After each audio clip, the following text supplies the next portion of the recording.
those who were not willing to give everything to slavery and nothing to freedom.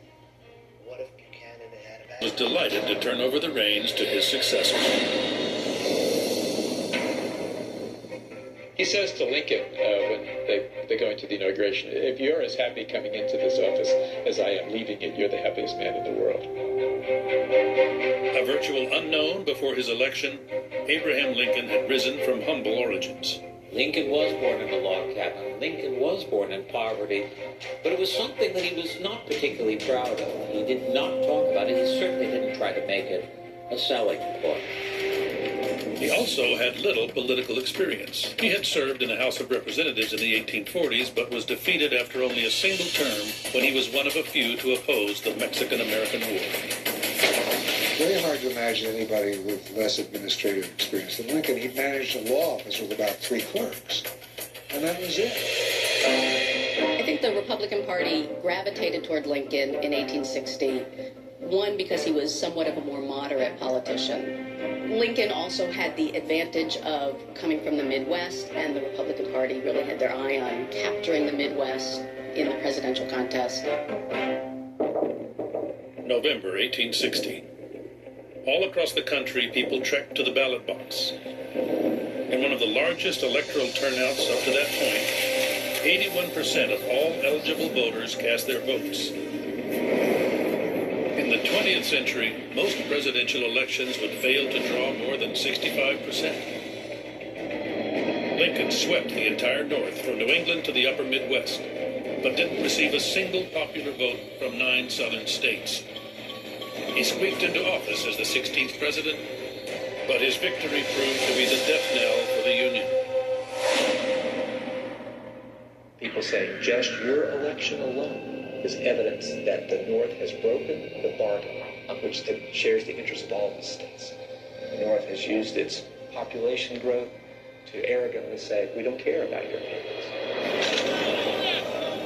There's no question that it was the election of Lincoln and the fact that Lincoln would not allow for the expansion of slavery that first led South Carolina to secede 1 month after Lincoln was elected.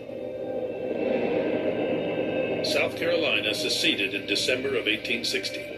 6 more southern states would follow before Lincoln even took the oath of office in March of 1861. The nation was officially divided.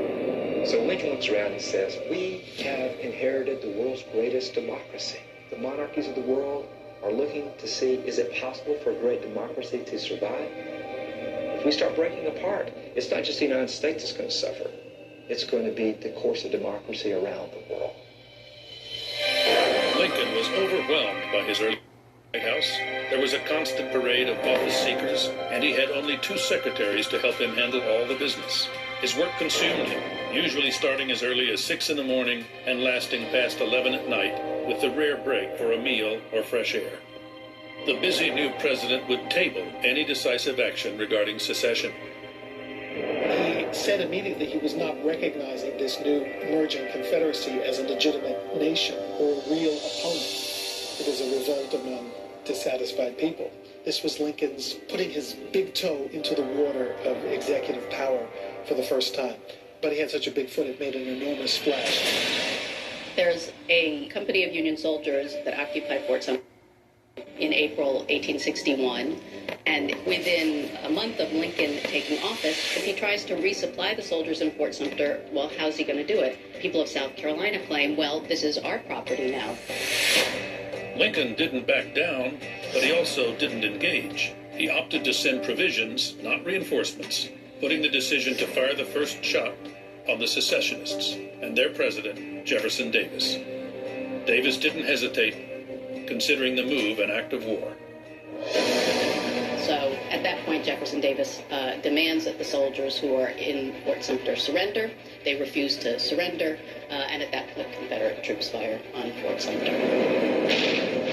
Lincoln could now claim war had been forced upon him.